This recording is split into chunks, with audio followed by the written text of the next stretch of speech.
मेरा नाम घनश्याम शर्मा, भारतीय राज्य पेंशन महासंघ का राष्ट्रीय वरिष्ठ उपाध्यक्ष हूँ। और आज ये जो यहाँ पर कार्यक्रम है उसका मुख्य रूप के ऊपर मैं यहाँ पर संयोजक के नाते उपस्थित हूँ। सर आज ये बहुत बड़ी भाग्य की विडंबना है या इस हिमाचल प्रदेश की जनता का दुर्भाग्य है कि लगभग 2 वर्षों से ज्यादा समय हो गया इस सरकार को जो व्यवस्था परिवर्तन का नारा देकर के सत्ता में आई थी।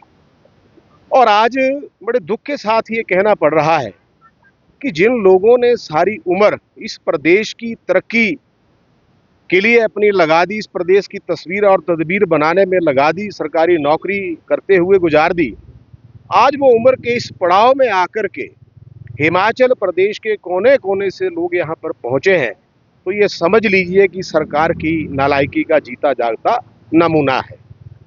2 साल से जब से ये सरकार बनी है, हिमाचल प्रदेश का पूर्व कर्मचारी और वरिष्ठ नागरिक इतनी बुरी तरह से क्रस्त हुआ है कि जिसका अंदाजा आप ये लगा सकते हैं कि हिमाचल प्रदेश के इन बुजुर्ग लोगों के पूर्व कर्मचारियों के हजारों करोड़ रुपए के चिकित्सा भत्ते के बिल, मैं कहता हूं कि ये सरकार इतनी संवेदनहीन है, संवेदनहीन की हीनता की प्रकाष्ठा को भी लांघ चुकी है कि जीवन में बाकी चीजों की चर्चा तो मैं बाद में करता हूं। सबसे पहला विषय तो यह है कि जिन लोगों को इस उम्र में बीमारी के लिए दवाई की जरूरत है, इलाज की जरूरत है, लेकिन इस सरकार ने पिछले 2 वर्षों से एक भी रुपया हिमाचल प्रदेश के पूर्व कर्मचारियों को चिकित्सा भत्ते के रूप में नहीं दिया।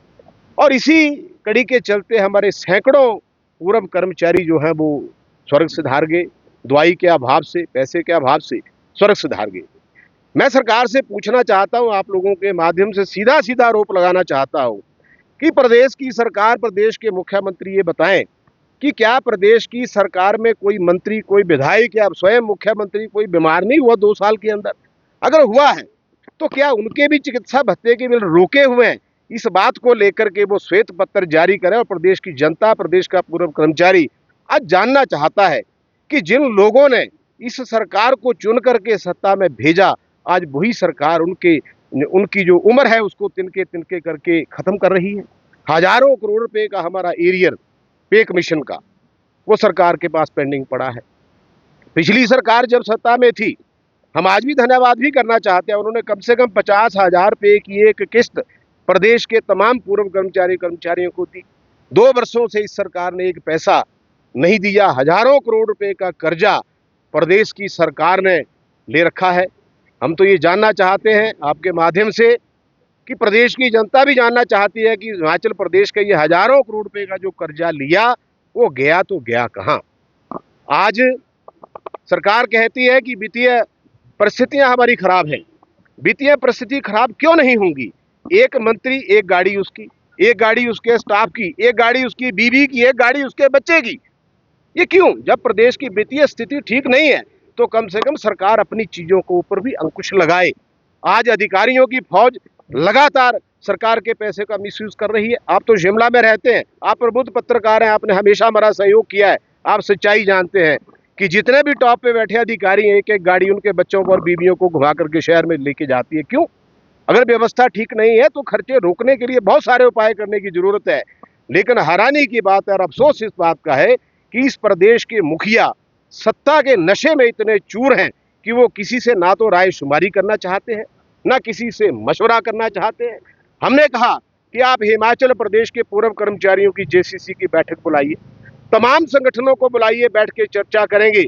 ये प्रदेश जितना उनका है उससे ज्यादा हमारा भी है और हमारा ये मानना है कि सबसे पहले हमारे लिए देश है, प्रदेश के बाद हमारे लिए हमारे हक हैं। लेकिन जब कोई बात ही नहीं करना चाहता है, इस नशे में चूर है कि सत्ता में विराजमान है, तो आज मैं इस बात का ऐलान यहाँ से करना चाहता हूँ, जब प्रदेश का वरिष्ठ नागरिक जाग गया है तो आप देखिए आने वाले समय में होता क्या है, सरकार कितने दिन टिकेगी ये तो भविष्य के गर्म है। लेकिन देखिए, लोगों का ध्यान भटकाने के लिए वो गालिब ख्याल अच्छा है। पिछली सरकार ने क्या किया? 6 महीने तक तो ये बात इनकी जायज हो सकती थी। भैया 2 साल से ऊपर का समय हो गया है, अपने दोषों को दूसरे के सिर मढ़ने के बजाय अपनी इंट्रोस्पेक्शन करिए, आत्मनिरीक्षण करिए कि आप कहाँ पे खड़े हैं। इतनी बड़ी अपने मित्र मंडली की फौज सच में बैठा रखी है जिसका कोई अंदाजा नहीं। वो क्या उनको सैलरी नहीं मिलती है? क्या उनकी गाड़ियां नहीं चल रही हैं? परफॉर्मेंस वाइज क्या है? परफॉर्मेंस बता दें वो अपनी। तो दूसरे के ऊपर दोषारोपण करना आसान है। सरकार अपनी व्यवस्था बताए, पिछली सरकार ने हमारा किया, हम उनका आज भी धन्यवाद कर रहे हैं। 65, 70, 75 का मामला था,